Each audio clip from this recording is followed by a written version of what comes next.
bro ngiye reka nze nkubwire ibyo byarashwe mu bisimbutse ibyo ngibyo no gushaka kuvanga dotwa ibyo no kukuvanga kugira ngo bagire ariko icyo nicyo bita gossip nyine speculations zimu ngewe mbashije ndi kugerageza urumva nk'umuntu amakuru ni ukuvuga ngo ahangaha urumva tumaze kumenya ari bro none se kandi wasanga Semungu atanafunzwe wasanga Semungu yibereye iwe ariko se kababaza ikintu kimwe Jay ko ari umushuti wanyu ubu habuze umuntu uhamagara umukozi wa Semungu hano ninde ugira nimero y'umukozi wa Semungu se kandi yace Kaspi nawe nicyo tuvugana Kaspi se ntanyimya amakuru bari kubebera anyimya amakuru ayanyimya bishaka ariko ibivugwa byo nuko nukuvuga ngo ikintu gitangaje hano ko Semungu afunzwe byo nta rukubishidikanyaho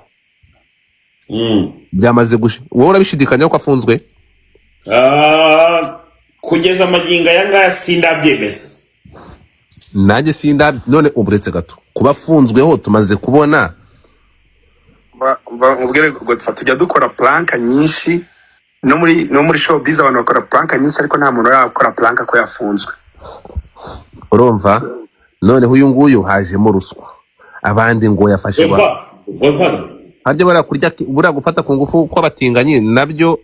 nabyo bura turabyita gufata ku ngufu nawe muravanga ngo batinganye Semungu se n'umutinganyi ko umusangira ngendo Semungu ntago ari umutinganyi n'umusangira gendo muragasangira urugendo ruji kuzimu ijambo muri Kinyarwanda abasangira ngendo urukunyumva bro abasangira ngendo ni ijambo ry'Ikinyarwanda kandi ryiyubashye urukunyumva Semungu ntago ari umutinganyi n'umusangira ngendo uretse gato Semuhungu mu bintu njya mpfa nawe kandi arabizi nawe niyaje duhugizaho duhurira ndamubwira